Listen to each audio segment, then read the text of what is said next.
So it seems like AMD freaking did it. Now, with all the temptation and all the resistance, I don't think I'm interested in a GPU, and there are just many reasons why. I mean, I was talking it over with the budget committee, and budget committee kind of like said, you kind of got that, build that's sitting over there that you barely use, and it is true. A lot of my work and recording and capturing and gaming is literally done on this build that I'm actually recording this video from because it's in a much more sequestered place in the house where y'all don't get to have to hear all of the noise that gets put out there. But these images have been surfacing, and it's actually pretty cool that, AMD is able to meet up supply and be able to get the job done.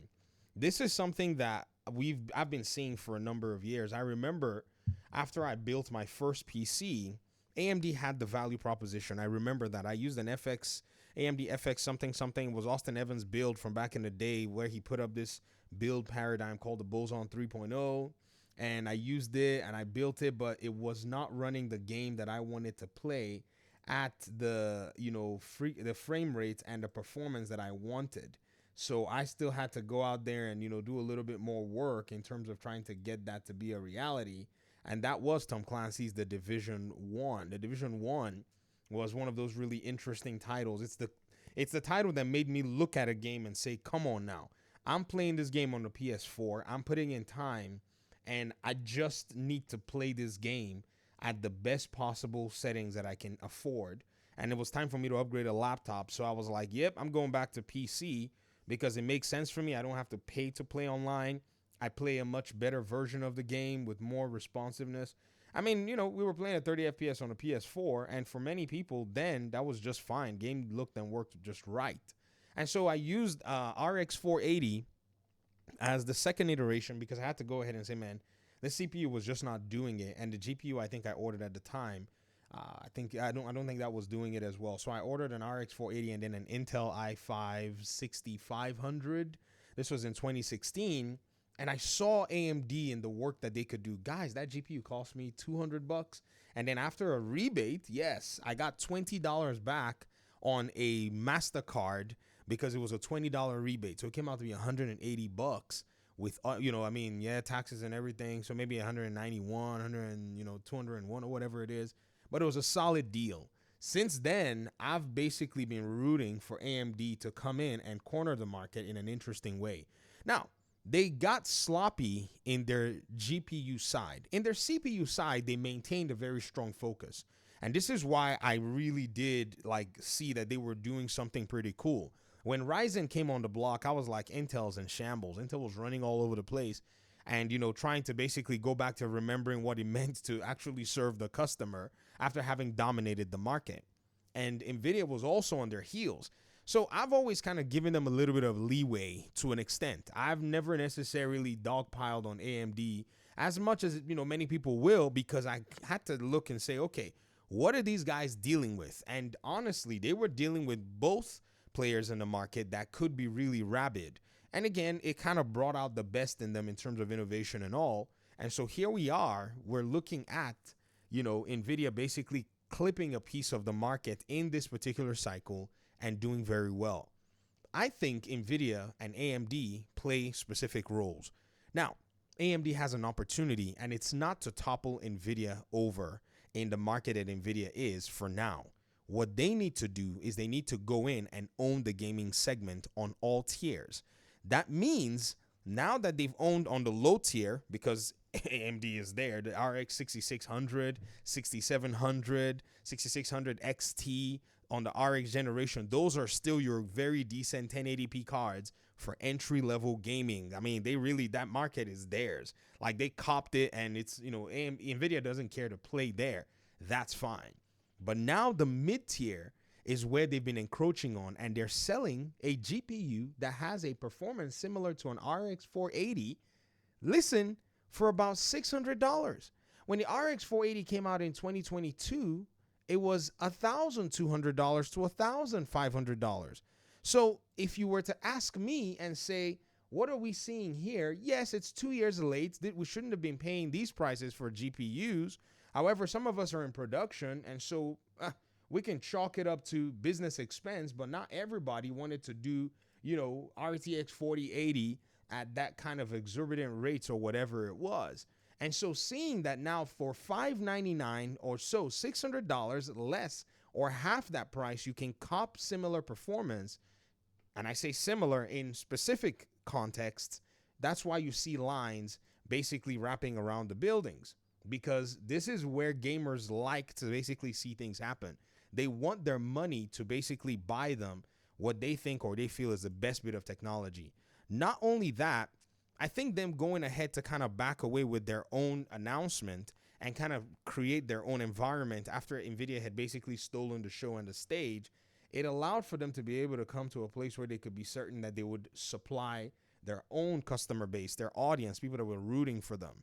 And again, I got team NVIDIA, team AMD builds where, to me, it doesn't really, matter. And I have to say that, the reason you see me using NVIDIA is for production. NVIDIA really does rock. Like, they're just specific things that NVIDIA was pulling off when the AMD 6000 series were coming. And I would have gotten two 6800 XTs. In fact, I got one and then I got a second one from MSI's Refurb, almost the same, SKUs, just slight difference. And that one was doing something weird. I think it was just defective. And I was like, nah, I'm going to go ahead and get me a RTX. But I kept dabbling through 30 series until I ended up at the 4080 because the 30 series weren't just doing it for me. I started with like a 3070.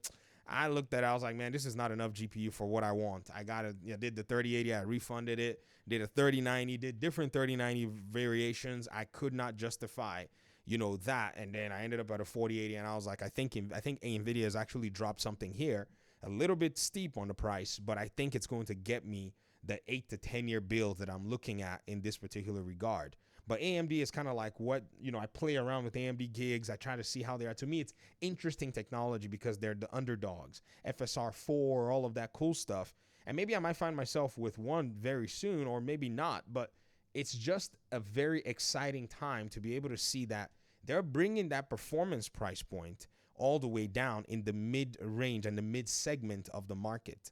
This is where they can now start sitting heavy and be known as the kings of this, segment. While AMD is carried away with enterprise and is basically trying to pretty much show its disdain for its own gaming segment, AMD needs to now come in here and sit pretty. Not get carried away, because they can get carried away too. They be acting up. They've been misbehaving since for the 7000 series. I was like, this is not the AMD that came out, from the Vega and the 5000 series and did decently well in the 6000 series. So they need to maintain consistency. That's where they're kind of wishy-washy in the GPU scene. In the CPU scene, man, they are really I think they're doing a decent job.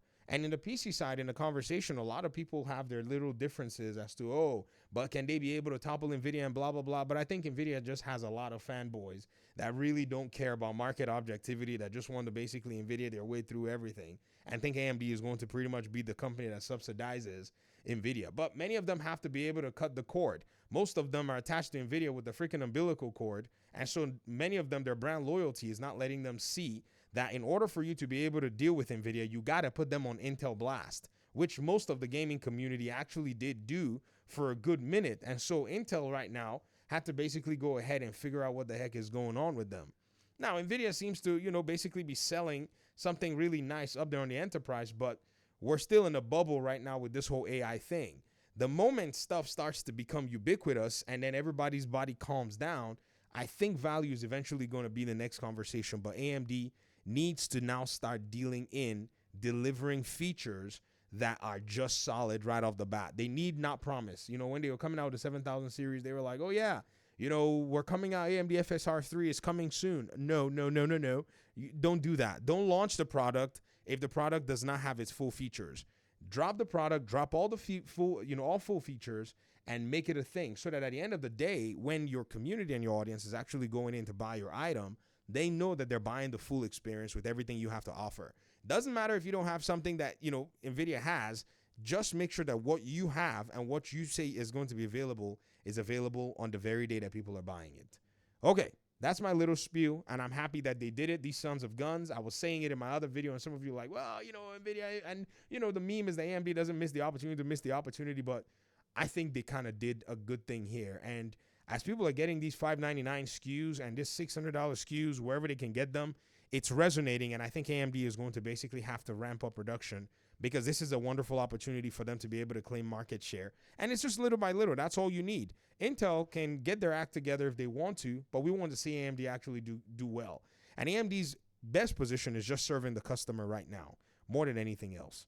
Comment section. If you got yourself one of these AMD devices, the RX 9000 series, let me know what you think about them. And hopefully we'll talk pretty soon in another one. Peace out.